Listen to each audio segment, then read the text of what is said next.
Alare, alare, ala, alare, Govinda, alare, ala, alare, ala, alare, Govinda, alare. Good evening, ladies and gentlemen. On behalf of Shine.com, India's leading job portal, we welcome you all to the 17th Hindustan Times Shine HR Conclave, the Hyderabad chapter. This evening, we aim to have a panel discussion where we will look at how HR can get the edge on capability and deliver to organizational expectations of today. The theme for the conclave is Building HR for Business Growth. To set the context of the discussion and to outline the objectives of the evening, may I request Mr. Zairus Master, Business Head, Shine.com, to deliver the welcome note. Zairus has over 16 years of experience in sales and marketing. He started his career with Unilever, where he worked for over 10 years in various positions. Subsequently, he has also worked with Nokia India and Airtel. Zairus is a postgraduate management from Indian Institute of Management, Lucknow. Zairus.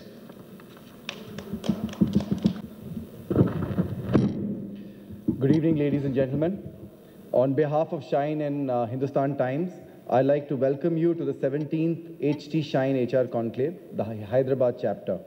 After a series of 16 successful conclaves in Delhi, Bombay, Bangalore, Chennai, and Pune, we are here back in Bangalore for the 17th edition. And we unveil the theme for forthcoming discussions, which is Building HR for Business Growth. The controlled economic growth and challenging business environment have become the new mandate for any business. Though India still enjoys a better economic growth than its peers, however, the impact of global slowdown is likely to stay for a longer period. There is hence a cautious optimism in the business world.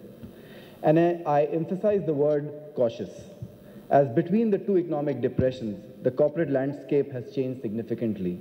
Some of the leading firms that had a history in the past are no longer there, and some of the leading firms today have no history at all. So, what has defined success for companies within the turbulent economic and business environment of the recent past? Successful companies have been those who have continuously renewed themselves to remain relevant and keep pace with the changing times. They have gone beyond business as usual and redefined the normal for themselves. At the best companies, HR has been at the forefront of defining how the bar keeps rising and how the normal keeps changing. HR leaders in these organizations have led the business with energy, zeal, and enthusiasm, along with fresh ideas to strengthen the organizational resolve and ability to transform and create a better future. In effect, as the business scene continues to be increasing competitive and growth gets defined by new technologies and emerging markets, HR needs to continuously evolve and build for the new challenges and take on the new normal. Today, top HR leaders are therefore here to take up the agenda on how they are pushing the boundaries and challenging conventional thinking. The discussions, I promise you, won't be incisive. So without further ado, I welcome you all to the 17th HT Shine HR Conclave, the Hyderabad chapter, whose theme aptly is Building HR for Business Growth. Thank you, ladies and gentlemen. Thank you, Zairus. Before the start of today's session, I would like to mention our sponsors: relocation partner DRS Group, Agarwal Packers and Movers; recruitment software partner Application Tracking System; academic partner Srivasavi College; event partners Aparna Constructions, HNR Block India, NRI Engineering College, and Srinivasa Institute of Engineering and Technology. Ladies and gentlemen, to kick off today's discussion, it is my pleasure to introduce today's esteemed panel. May I first invite Dr. P. Kiranmay Dutt, Head HR, AMD Greater Asia. Dr. Kiranmay Dutt brings together a unique blend of keen academic focus and organizational experience. She has successfully straddled diverse roles in teaching, training, human resource development, consulting, quality, and technical writing. Dr. Dutt, in her current role as the Head of Human Resources, AMD Greater Asia, handles the region responsibility for strategic plans on talent acquisition, talent management, and talent development, and partners with the human resource leaders in a first team to represent the employee voice in the region. Prior to joining AMD, Kiranmai was an Associate Director, Center of Leadership, Innovation and Change, ISB, a globally ranked B school. She is closely associated with the local industry, has contributed to the enhancement of professional skills by grooming many corporate executives. She is currently the Vice Chairman, American Chamber of Commerce, Hyderabad, National Council member and past Chairperson of the Indian Society for Training and Development, and charter member of the Indus Entrepreneurs, and member of IT and ITES Association of AP. I now invite Prabhakar Lingareddy, Vice President HR ITC Limited. Mr. Prabhakar is Vice President Human Resources at the Agribusiness Division of ITC, a leading Indian conglomerate, and is a member of the Management Committee of the business.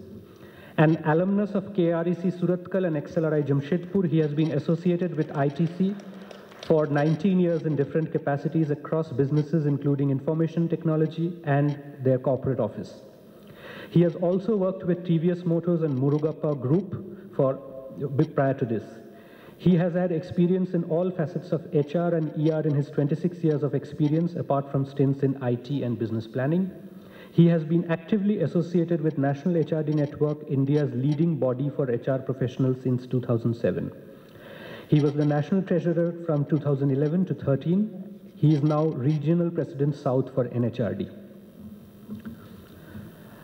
I now invite Mr. Samit Nag, Global Hiring and HRSS Leader, Genpact LLC. Samit Nag is the Global Hiring and HRSS Leader at Genpact LLC. He has over 16 years of experience in business HR across manufacturing, services, infrastructure, and business process outsourcing. At Genpact LLC, he is responsible for hiring over 20,000 employees over 20 countries. He is also responsible for HR shared services delivery across the employee life cycle. An alumni of IIM Ahmedabad, Samit has experience of managing HR and L&D function for industry vertical cutting across energy, utilities, consumer goods, high-tech, aviation, chemical, media and publishing, transportation and logistics, hospitality and automobile verticals. I now invite Mr. Suresh Anubolu, Head HR, GVK Biosciences. Mr. Anubolu, presently heading the HR function at GVK Biosciences Private Limited, has been in the industry for more than 19 years. His experience in driving HR function in different organizations spanning MNC and Indian corporates, product and service domains, and IT and pharma industries makes him unique. At GVK Biosciences, he drove the HR mantra of being credible, measurable, and value-added HR, which helped in positioning the HR function from an operational function to business-enabling one. He pushed the organizational growth along with his CEO using various OD and HR initiatives, which resulted in 33% growth in revenue and 62% increase in EBITDA during the financial year. Prior to joining GVK Bio, Suresh was associate with CA India Technologies Limited for 6.5 years at their Hyderabad office. Suresh is a graduate in mechanical engineering and holds a postgraduate diploma in human resource management. He is passionate about HR and would like to see HR professionals in boardrooms. I now invite Debobrat Mishra, Director, Hay Group, to moderate today's discussion. Debobrat Mishra, or Debu as he is popularly called, is a director with Hay Group and lives in Mumbai. He leads the board consulting practice for the company. Debu is a well-organized organizational transformation and change specialist, coach, consultant, and innovation practitioner. He has 2 decades of experience with clients across India, Middle East, China, and Africa. Debu has previously worked with PricewaterhouseCoopers, Arthur Andersen Business Consulting, and Hewitt Associates. His work as a leadership coach and consultant has been with clients in India and Middle East across banking, manufacturing, ITES, conglomerates, infrastructure, and FMCG. Debu regularly anchors workshops and conferences. He is also an intermittent blogger and social media participant. Debu, now I invite you to take over. Thank you. Thank you. First time that I'm going to be moderating a panel. I'm usually a speaker. But I think the last HT conference that we had, I probably asked too many difficult questions to my co-panelists, so they decided to make me a moderator. And I'll try and stay focused on that. So to begin with, what we want to do is that, we'll start the focus on the topic of building HR for business growth. And what I thought would be interesting is to look at three aspects of the topic, which is defining business growth. So what do we mean by business growth? And I'll table that question to my panelists. Looking at how HR contributes to business growth. And the third aspect of, therefore, what does HR need to build in order to play that role? So very specific just focus areas for the deliberations today evening. And what I would like the panelists to do is probably, take a shot at stating their viewpoints first, and then we will evolve the discussion as we go along. So, Prabhakar, can I request you to begin the deliberations, please? Thank you, Debu. Thank you, HT, for giving this opportunity. Just one caveat before I initiate my thoughts. Whatever I share, they are my personal views and not necessarily the views of the organization. And I guess that would be true for all the panelists here. Looking at the topic, building HR for business growth, and fortunately I've got the opportunity to be opening batsman. I thought let me look at each of these four words. I think I would like to start with the word building. And typically when you look at building, what comes to my mind is, okay, I construct something and then it stops. I would probably like to put forth an idea in this context, in the context of the panel discussion. When I'm saying building, it's how do we stay relevant? And therefore it is a continuous process. It's not like I build something and then stop it. So that's one perspective on building I wanted.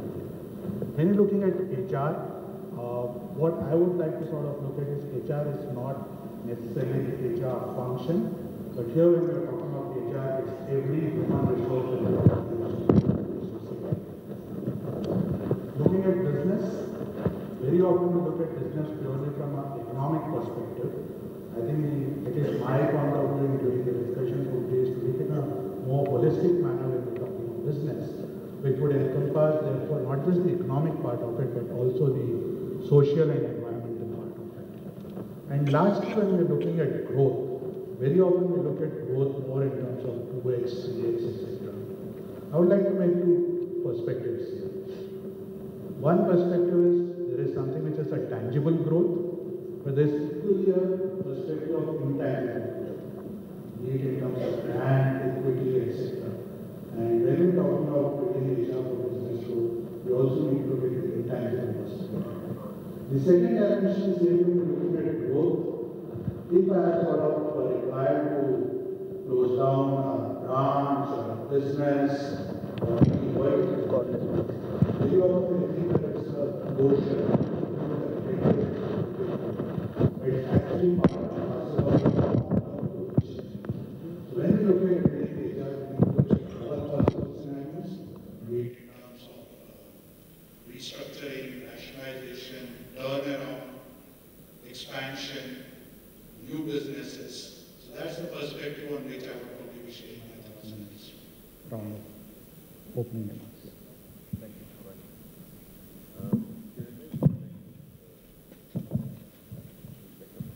Sure. Good evening, everyone. It's been really warm out here in Hyderabad, I'm sure those of you who have been part of. So we had some welcome showers beginning, and I think HT Shine coming in and bringing in this curtain raiser across the country, including Hyderabad, on HR and its relevance, specifically looking at business, I think is really something which resonates with most of you, just as it resonates with us. As Prabhakar being the opening batsman, he touched upon various nuances of HR. While we're looking at it, it's not just a function, but we are an integral part of the organization, the entity itself. The way I would define HR, because there's always a defining moment for every single one of us as individuals, as well as professionals, and when you are part of an entity which is larger than us. I would always define HR as organization help doctors. Just as we talk about doctors we go to for diagnostics, as well as a regular preventive care, right? Not necessarily curative, not necessarily. So it's similar parlance when you're talking about an organization health, which is what Prabhakar touched upon, sustenance as well as scale. Because the moment you talk about growth, it's a business entity. The two things which come in is, can it sustain itself? Do we hear of this organization 1 year down the line, 2 years down the line? Does it exist at all? Or is it one of those which is going to vanish? So the sustenance is something which is key. And one of the definite levers we would look at it is from human resources angle. And the other one, when we're talking about beyond sustenance, is growth is also, because growth does not always mean leaps and bounds, just staying there, existing, being current, which is the brand equity, positioning, and so on, is really, really important. The second one, or the dimension we would look at, is obviously with respect to scale. So can we build scale? Scale comes in different ways. Scale could be in terms of the global footprint, your outreach. Scale could be in terms of the market segments which you want to reach out. Scale could be in terms of the product portfolio you have. So you start services, depending on what business you're into. So you can start looking at it using different frameworks. But for each one of those, or multiple levers you want to push or pull, you definitely need a doctor to consult, just as you would need others to consult. So that's where I would put my positioning when we're talking about human resources, and especially this function and its credibility. With that, I would actually stop or pause, and then we will hear other nuances, and we'll come back to this. Thanks, Gurli. And quite some interesting aspects there. We'll come back to that. So, Suresh, we'd love to hear your views. Thank you very much, Dave. And good evening to all of you. Thank you so much for taking time out. It's a Friday evening. I know that most of you want to go home and spend time with your family. Thanks for that, taking your 2 hours of time. The topic, what HT has given to this panel members is, topic is very, very close to me. I have thought through that the last years, especially working for DVK Bio. These are some of the questions my CEO posed to me on regular basis. Maybe in a different forms, how are you adding the value to your function for a business growth? So that's kind of a questions very frequent between me and CEO, me and board. So it's very close to me, this topic. Thanks for choosing this topic, wonderful topic. When you say building HR capability for business growth, the fundamental and first and foremost question comes to my mind is, before talking about HR capability, do we understand business as much that need to be before creating HR capability? That's a first question comes to me. Do we? Okay. Once we say we do understand business, it's a type of business, the customers, stakeholders, and know what is their expectations. The second foremost thing we need to understand before creating HR capability is what form of business growth the organization is going through or is expecting is most important, the form of business growth. What is the form of business growth? Because the business can grow through organic models. The models required for organic growth of business are very, very different than an organization decided to grow inorganically. The competencies are different, the frameworks are different, the practices are different. So very important is, what is the form of business growth the board and CEO is expecting is very important. Once we understand that, whether organic, inorganic, or we are growing some particular markets in a global market, or we are going to grow our business through some innovative product, the second context is what kind of HR capability we need to build as a function, as a team to meet that needs. So we are going to talk more about it in the during course of time. Thank you. Salim, would you reflect upon some of the aspects that the other panelists have already discussed, and also bring in a bit of perspective from your organization and your experience as to the relevance of the topic as well? Sure.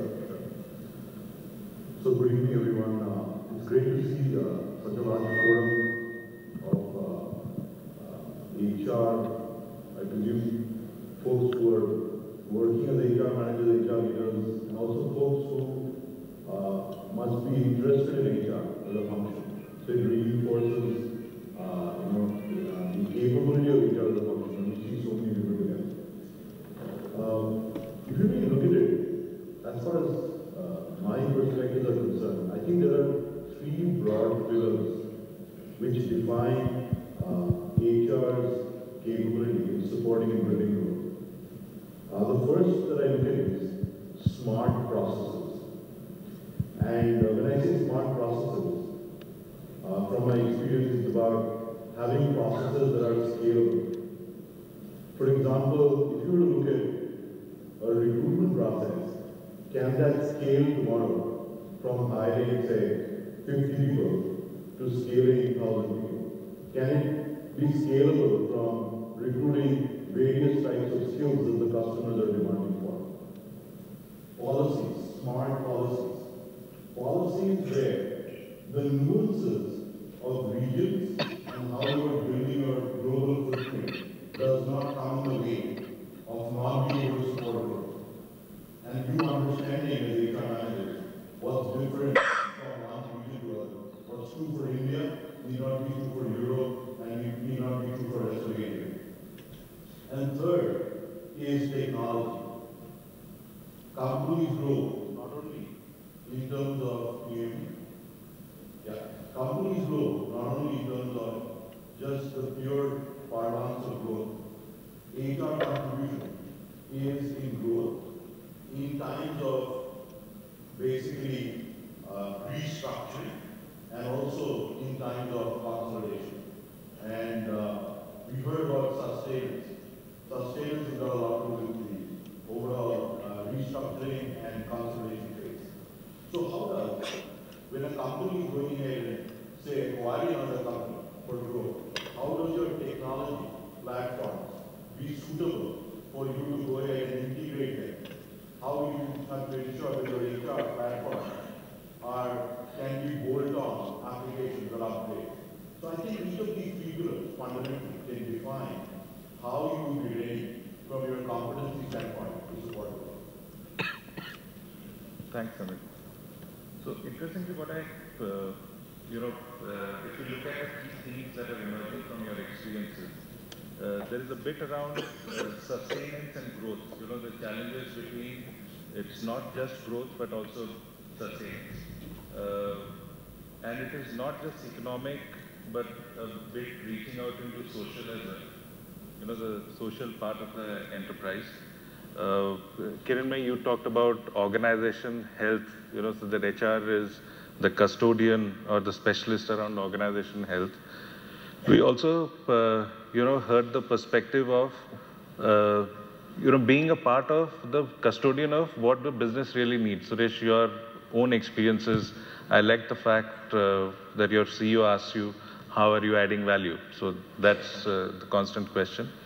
And some of the elements around the elements of what HR has to deliver, so processes, policy, and also deal with technology, as Samit was pointing out. So if we were to, take a deep dive into this whole piece around sustenance versus growth. So any experiences around from your organization and your personal experiences of what kind of nuances are there when you're looking at sustenance versus when you're looking at growth, and what challenges do they bring? Kiranmay, you would like to take a shot at that? That's a very interesting framework when you start looking at any of us. You can start with a simple analogy and say, our own life cycle. Any organism has a life cycle. All of us know. Any living entity would have a life cycle stage. So what you would require for succor and nourishment at a particular stage in your life cycle would be different from the next stage.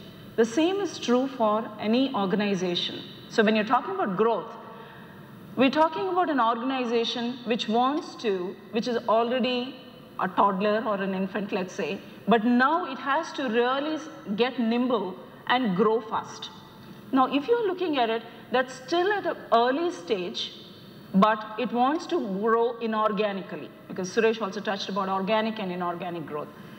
Couple of levers you would pull from is obviously today all of us are familiar. You talk about acquiring organizations which are either similar or dissimilar so that you can create that integration and move faster into a different product segment.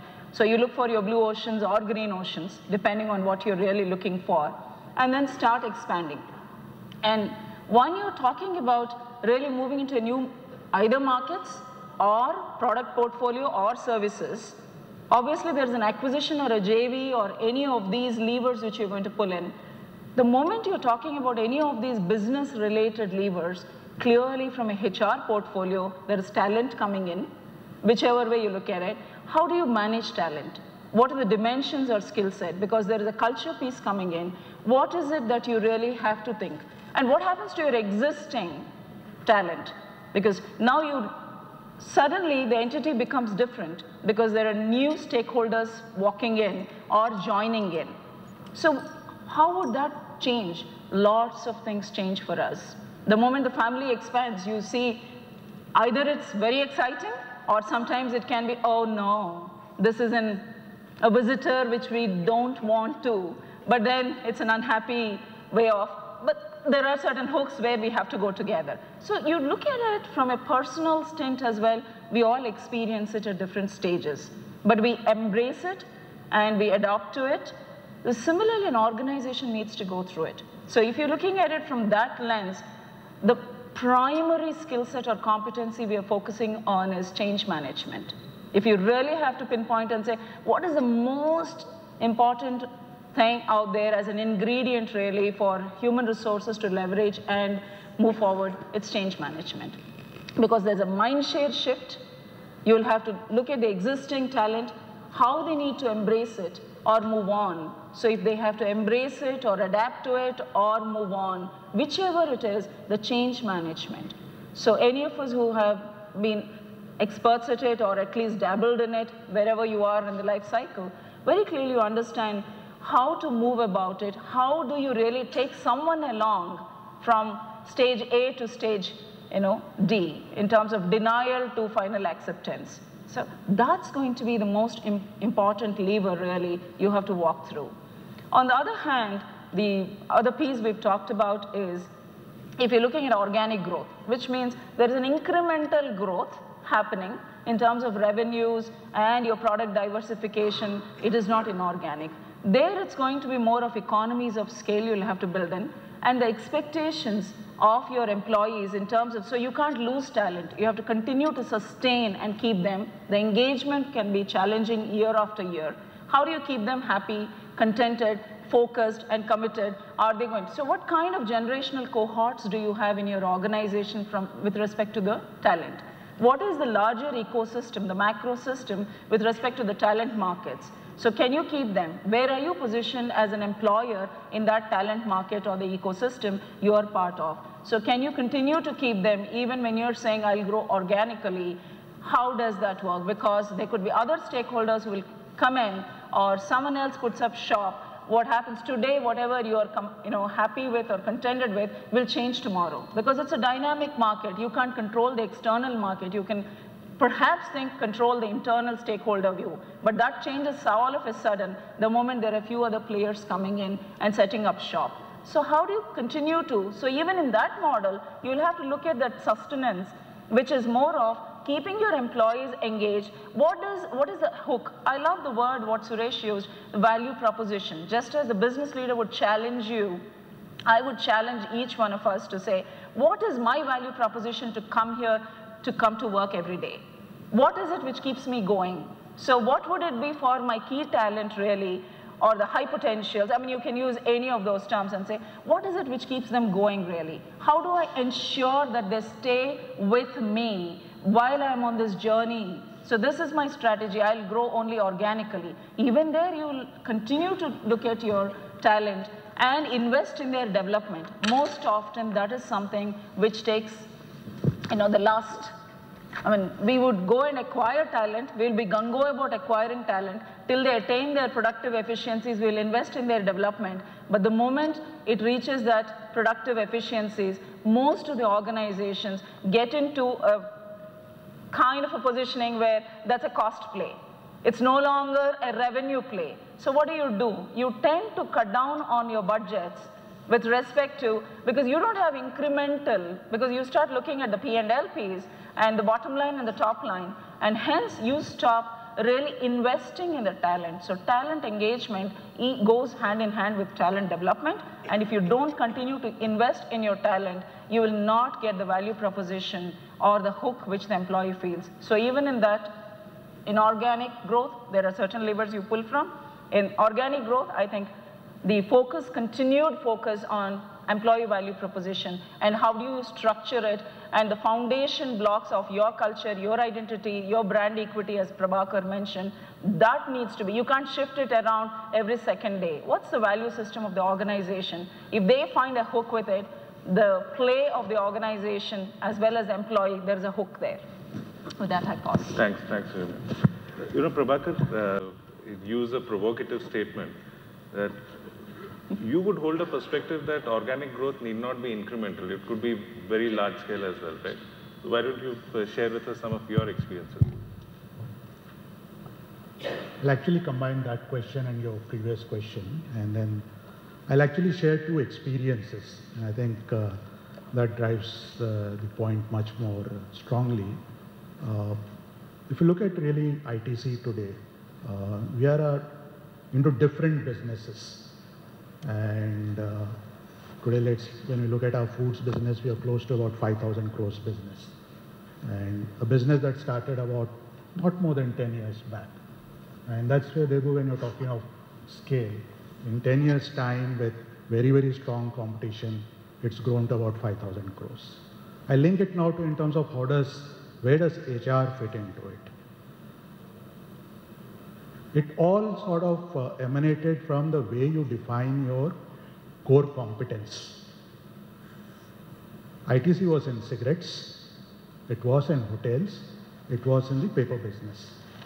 If I define my core competence as cigarettes, hotels, and paper, I don't think foods business would have seen the light of the day. The way we defined core competence was the cigarette business had a core competency of building brands, distribution reach to the nook and corner. The paper business gave a core competency of packaging. The hotels business gave us a core competence of understanding the palate of Indian consumer. This were the three, and the agriculture business gave us the core competency of sourcing the right raw material from any parts of the country. Now, when you look at it on the face of it, they're all four very, very different things. And if one were to go back to late Prahlad's theory that you're not sticking to the knitting, it would have been a very different proposition. But here, the way we define the core competencies, plus there was an external context which was an outside-in perspective that branded packaged foods would be the driver of the day, maybe in years to come. And when you sort of combine all these competencies, you find a very, very competitive recipe for you to sort of start a business. And that's a classic example of growth and competence. Same way when I look at sustenance, and I'll link it again to a real life experience. I don't know how many of you are familiar with a place called Munger in Bihar. It's a very, very remote place, backward district. And there we had a challenge wherein there used to be a concept of Bahali. Every time a worker retires, he could nominate one person to fill in the job. And invariably he would nominate the person who probably has no other option. Low on skill, low on attitude, everything is low. And you had no other option but to continue recruiting. With technology coming in, you needed productivity improvement, you required a different skills. One classic this thing would have been is work through a VR and manage the entire thing. But we had a fundamental belief saying that business cannot succeed in societies that fail. We might have done a VR, pushed our way through, but would it have created goodwill in the local society and helped us to sustain a business in that sort of a geography? Answer would have been probably no. What we did there was that if we have to handle this, we need to find an alternative livelihood for that particular ecosystem. And we started first on a track of creating that livelihood model in the form of dairy, because that was something which was very attractive, relevant for that particular geography. So we started on a whole initiative of working on livestock management and creating that entire dairy value chain, so that tomorrow when we are required to actually get into this system of stopping bahalis, people will have an alternative means of livelihood. This happened about 7 years, 8 years back. You would be surprised to know that today we are on the verge of